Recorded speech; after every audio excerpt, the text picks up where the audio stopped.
abrebocas para que a partir justamente de la información que los invitados nos han dado, van a ver justamente en la cajita de comentarios los links para que puedan acceder a las páginas que ellos nos han dado y también algunos nombres de algunos textos para que ustedes puedan también seguir investigando por su cuenta, porque el tema no está cerrado y todavía hay muchísimas investigaciones que se están haciendo en torno al ejercicio de innovar en el aula y de colocar elementos que gamifiquen esa práctica, porque sí hay un elemento importantísimo y es el tema de la retroalimentación, que es lo que hace que en un momento dado el juego se vuelva una herramienta fundamental, porque allí es donde realmente pueden haber cambios importantes. Pero bueno, vamos a dar paso a las preguntas.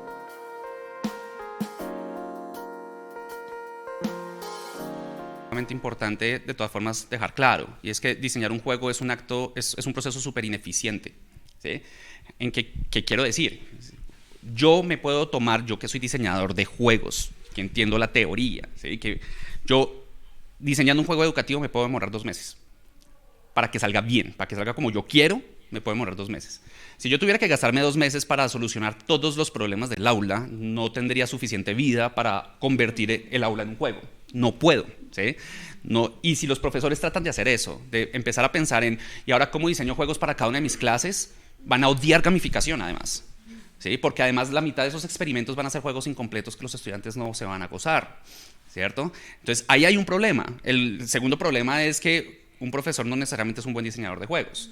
En educación se decía que el último gran hit, el último gran videojuego en educación fue ¿Dónde en el mundo está Carmen Sandiego? Y se decía que fue un gran hit porque no lo diseñaron profesores ni padres. Eso es horrible, pero es que los profesores no los enseñaron a diseñar juegos, es normal, no es su área. Hay algunos profesores que sacan unas cosas maravillosas porque juegan tanto que tienen interiorizado el lenguaje del juego al punto en que pueden diseñar cosas muy, muy chéveres. Y conozco profesores que se meten entonces en RPG Maker y entonces hacen juegos de rol para sus estudiantes, unas cosas absolutamente sorprendentes, pero eso es un grupo muy pequeño de profesores. Entonces, una de las cosas que a mí me gusta dejar claro es gamificación. No es juego serio, no es edutainment. Gamificación es hacer que el aula sea más como un juego, no significa utilizar juegos en el aula, es distinto, ¿sí? Por eso yo hablo de las teorías psicológicas y hablo de la decisión, y todo esto se puede implementar dentro de un aula de clase que no tiene que romper todos sus esquemas. Y ahora entonces, ¿cómo hago para imprimir todas las tarjeticas para los niños? Yo puedo partir de entender el proceso psicológico de los paradigmas de diseño del juego y cómo traigo eso a mi aula, y eso no implica un esfuerzo tan sorprendente. Ya no se vuelve un problema de a qué horas me voy a poner, ahora me tocó ponerme a diseñar juegos y tengo que además pasar el reporte a los padres, y la vida de los profesores es muy dura, ¿sí? Entonces hay que tratar esto de una manera un poco más eficiente. A veces solamente una clase, solamente con ponerle un buen storytelling, con eso puede mejorar, ¿sí? Es que vamos a resolver movimiento parabólico. Bueno, entonces somos griegos que estamos llegando con unas catapultas enormes a destruir las murallas de Troya, ¿sí? Y entonces cada vez que ustedes hagan un problema llenen la fórmula, entonces la catapulta va a salir por arriba o le va a pegar al muro, ¿sí? Solamente el elemento narrativo puede ser a veces suficiente para empezar a capturar la atención del estudiante y no tengo que ponerme a hacer todo un juego. Y desde ahí es mucho más viable, sí, se puede viabilizar más un proyecto de transformación gamificada del aula, ¿no? Entonces eso es importante.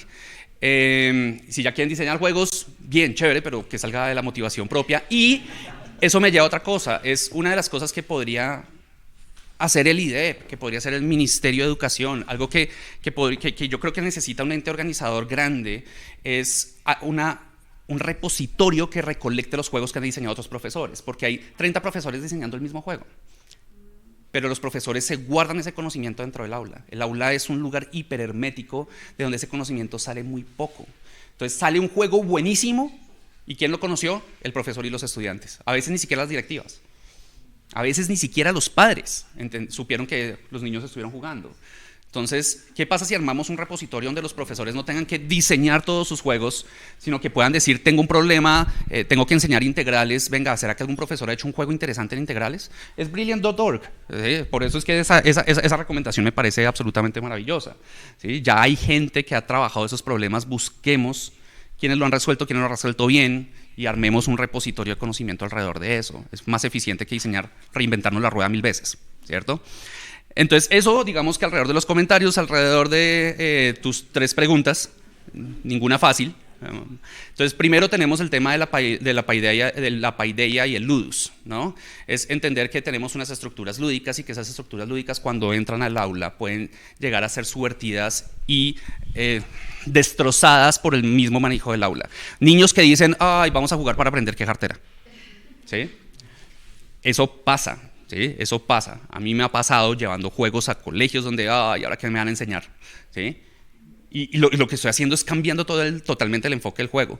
Parte de lo que sucede con este tipo de procesos es que muchos de los juegos educativos no son juegos, son mecanismos didácticos, porque no ponen al niño a tomar decisiones, sino que tratan de ayudarlo a visualizar la respuesta más fácilmente, pero no son juegos. Entonces eso es aburridísimo para ellos, ¿sí? El otro gran problema es que muchas veces los docentes convierten el juego en el sistema de evaluación. No lo hagan. Aquí hablo cerca, aquí para que me escuchen. No lo hagan. Si ustedes vuelven y cogen el juego y lo vuelven y lo traen al sistema de evaluación, que es uno de los problemas que genera miedo en los niños, lo que elimina el ambiente seguro del niño en el colegio, el niño va a odiar el juego, porque si me fue mal en el juego, me rajo en la clase. ¿Sí? El juego se vuelve trabajo. Inmediatamente el juego se vuelve trabajo. ¿Sí? Entonces, ¿qué es lo que tengo que hacer? Si yo quiero utilizar el ludus y la paideia, tengo que utilizarlo por el ludus y por la paideia, no por la evaluación. Eso es lo primero. Vamos a utilizar un juego para tomar unas decisiones, vamos a dar retroalimentación, al final ustedes me van a decir que entendieron de todo este proceso, ¿sí? Y miremos qué pasa, y vamos a hacerlo interactivo, interesante, y ustedes van a participar y pueden equivocar, y si se equivocan, entonces perdieron un punto de vida, pero lo pueden solucionar de alguna manera. Todo ese tipo de cosas hace que ya ese problema del juego en el aula empiece a desaparecer, ¿sí? Porque no lo estoy atando a esos procesos que contaminan la motivación en el juego. Entonces, desde ahí uno lo puede resolver. Y digamos que parte de la forma en que lo he resuelto es esa, es entender que el juego sigue siendo juego, sigue teniendo un propósito. El propósito es estresar, no es divertir. Un juego genera tensión porque estresa. Y por eso es que uno termina peleando cuando los niños pelean entre ellos cuando juegan. Es parte natural del juego, ¿sí? Es parte del juego, esas emociones. ¿Sí?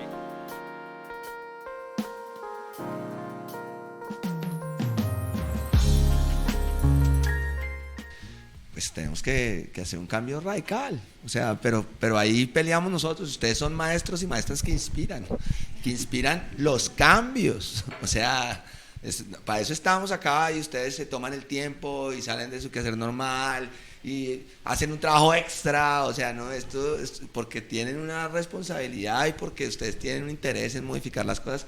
Sabemos que las cosas son como usted las está planteando, es real, o sea, cuando usted nos dice, no, pues que la escuela nos dice que tenemos que hacer esto.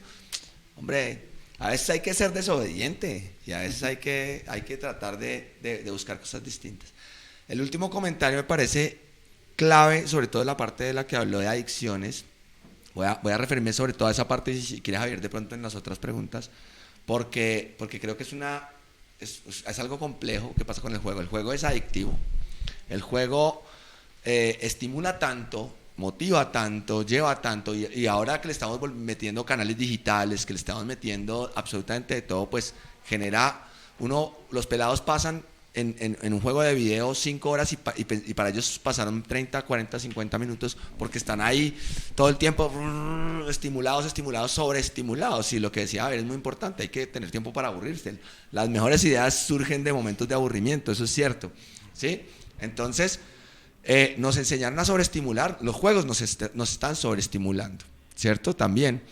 Y hay que tener cuidado con eso. Hay que tener cuidado porque no podemos, por eso yo decía, no es que ahora nos convirtamos en que el 100% de nuestras clases es un juego y entonces todo el tiempo llegamos, porque entonces también caemos en la sobreestimulación y caemos en la posibilidad de generar adicción, ¿cierto?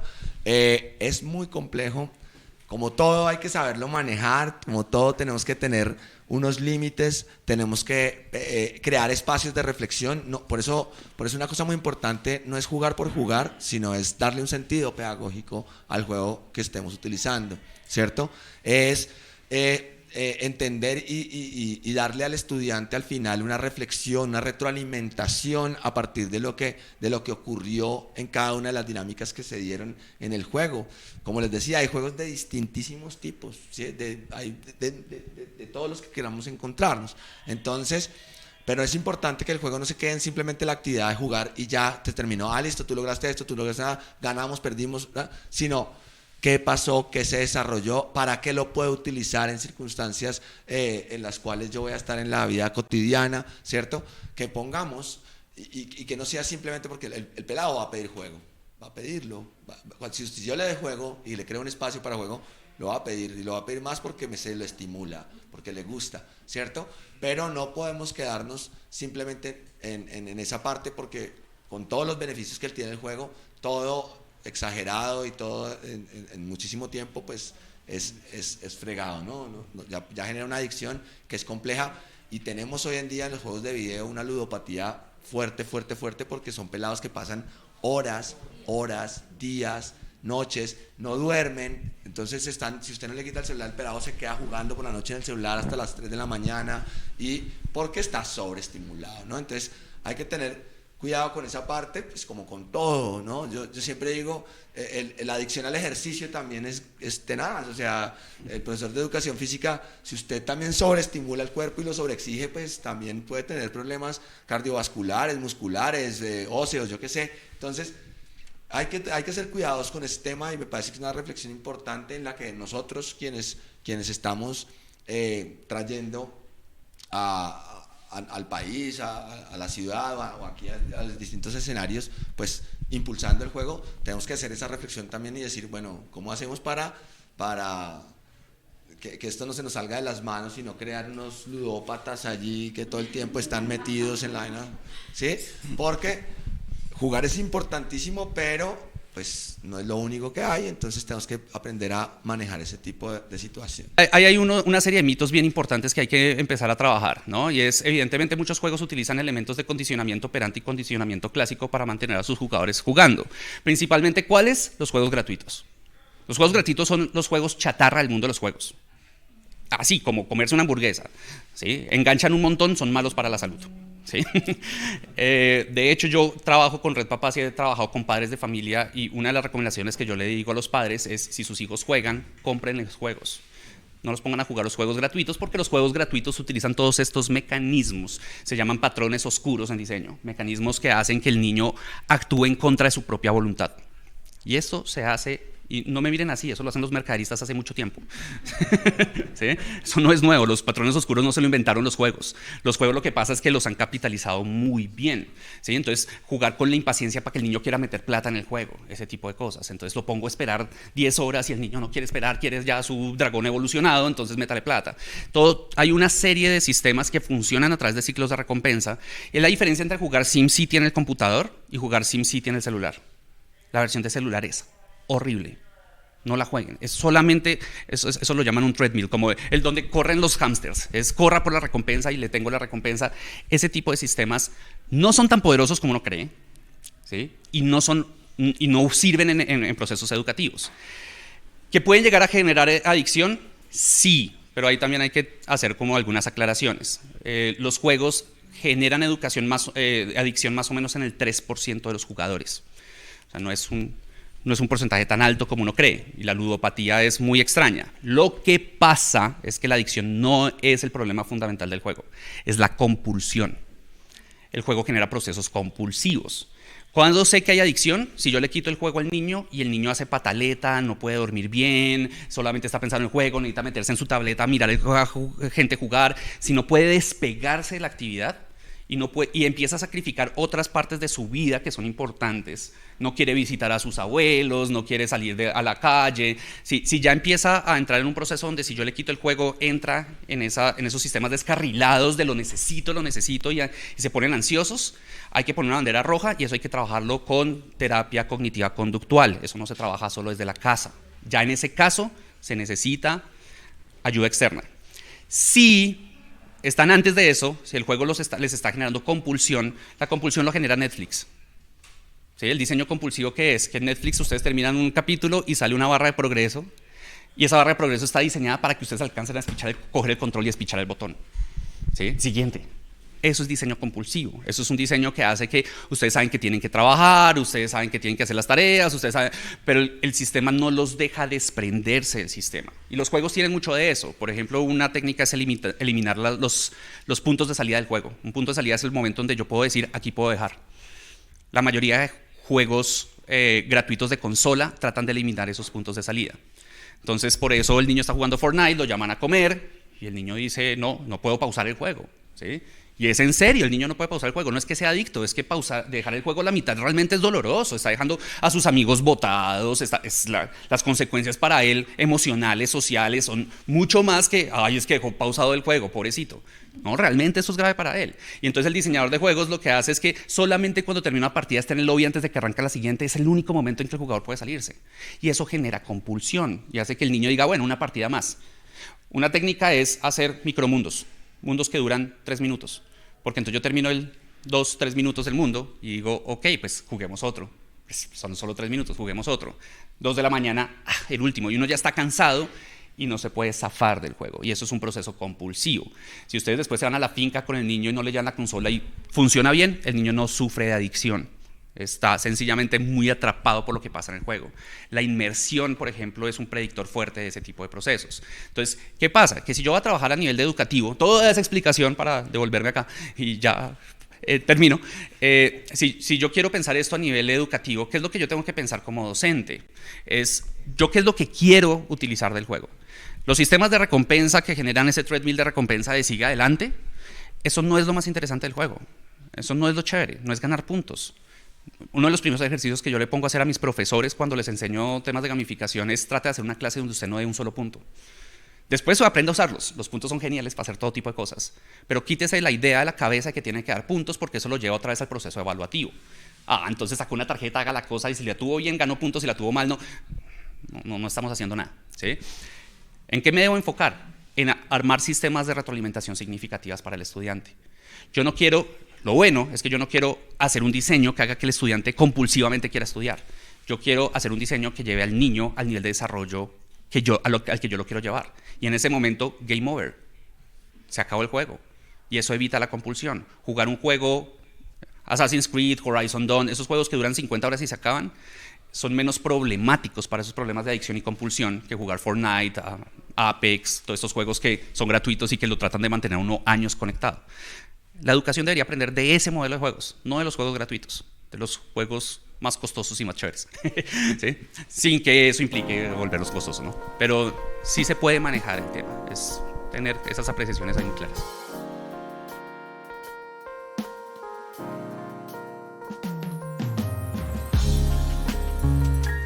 Otra vez tiene un principio psicológico por debajo. En un buen juego uno no está reforzando la conducta. Eso es un mito, ¿sí? No quiere decir que no haya conductas, pero precisamente uno de los elementos equivocados de hacer un proceso de gamificación es hacer gamificación conductual. Gamificación conductual es yo hago que el niño haga una conducta y esa conducta la refuerzo. ¿Cómo la refuerzo? Dándole premios, dándole castigos, dándole cosas, ¿sí? Se equivoca y entonces, ¿qué hago? Pues una de las formas que yo puedo hacer eso es, si se equivoca, yo lo premio para que él quiera seguir intentando hasta que lo logre. Que de hecho es algo que se llama castigar al perdedor en juegos y se hace mucho, ¿no? Eso no es raro. O sea, yo castigo al que va mal, no al que va bien. ¿Qué? Yo castigo al que va bien, no al que va mal, y premio al que va mal, no al que va bien. Pero, ¿qué sucede? ¿Cuál es la diferencia? Porque si no, efectivamente volvemos al mismo modelo tradicional de recompensa y otra vez conductista. ¿Cómo funciona un juego? Eso es fácil verlo en fútbol, ¿sí? ¿Qué es lo que hace que la persona se comporte? ¿Qué es lo que produce la conducta? ¿Cuáles son las conductas en fútbol, empezando por ahí? ¿Sí? Yo puedo hablar de patear el balón, ¿cierto? Esa es una conducta que se optimiza en fútbol, no porque el juego diga que yo tengo que patear el balón, y no porque me den premios por patear el balón, ¿sí? Se da porque hay una regla que dice, usted no puede coger el balón con las manos. Y por prestaciones, por diseño, si yo no puedo coger un balón con las manos, la mejor forma de manipular el balón es con los pies. Eso no es, yo nunca le dije tiene que patearlo, ¿sí? Es sencillamente algo que emerge de las reglas del juego, ¿sí? La conducta es emergente alrededor de un objetivo, y un buen diseñador de juegos se centra no en la conducta, sino en el objetivo. Y si ustedes piensan en el objetivo del fútbol no es patear el balón, es meter gol. ¿Y meter gol qué es? El objetivo es un objetivo de estado, no de conducta. ¿Qué quiere decir eso? Es gol cada vez que el balón cruza la raya de meta entre los travesaños. Lo hayan pateado o no lo hayan pateado, haya rebotado en un hombro, ¿sí? O una cabeza mal puesta, un autogol, cualquier cosa, igual eso cuenta, ¿sí? Y entonces, ¿qué es lo que yo estoy haciendo como jugador? Yo estoy optimizando mi ventaja posicional, no mi conducta. Yo estoy tratando de buscar estrategias que rompan la defensa del otro equipo. Porque fútbol está bastante bien diseñado. Es un juego que tiene algo que llama ciclos de retroalimentación negativos. Y es en la medida que yo más avanzo hacia la meta del otro, más barreras me encuentro. Y eso hace que meter gol sea muy difícil. Y eso mantiene el partido interesante, hace que vaya y venga la pelota. Eso es parte de lo chévere del fútbol, ¿sí? Y los jugadores todo el tiempo están pensando no en qué conducta debo hacer. Eso es el modo conductista, siempre llega acá y patee porque de ahí siempre hace gol. No, yo tengo que estar todo el tiempo siendo creativo en la resolución del problema. Cuando yo estoy tratando de resolver el problema de manera creativa, ¿sí?, yo no tengo una respuesta única, lo que quiere decir que no tengo una conducta única.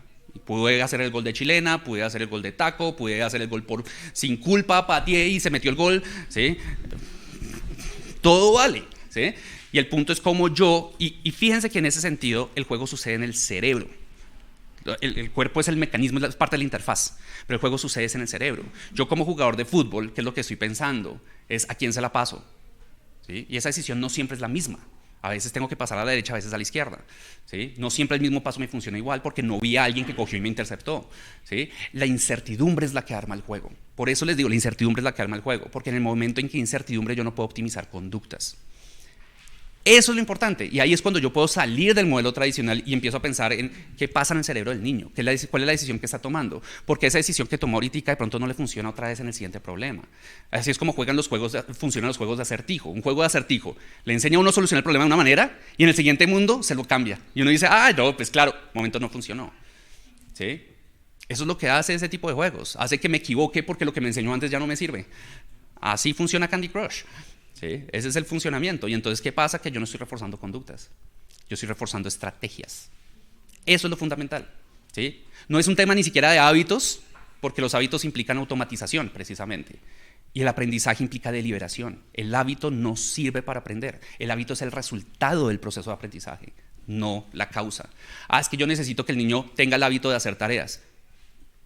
Para eso usted necesita que el niño primero decida que hacer tareas es ventajoso estratégicamente para él. Si no lo es, si yo puedo pasar todos mis cursos sin hacer una sola tarea, ¿por qué lo estoy castigando? No es ventajoso para él. ¿Para qué le estoy gastando el tiempo haciendo un montón de ejercicios que no tiene que hacer?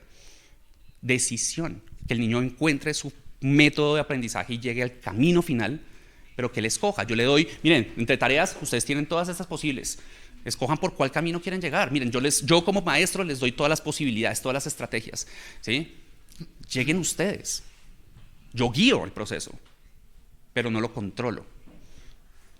Yo creo que súper rápido para responder esa pregunta que me parece muy importante, porque sí estoy de acuerdo con el profe que hace la pregunta en decir, bueno, pero me están diciendo que hay una cuestión y el juego de pronto hace lo mismo y entonces no terminamos haciendo lo mismo jugando con el modelo de educación tradicional. Muy rápidamente creo que ahí la clave es la selección y el sentido que le damos a cada actividad que realizamos.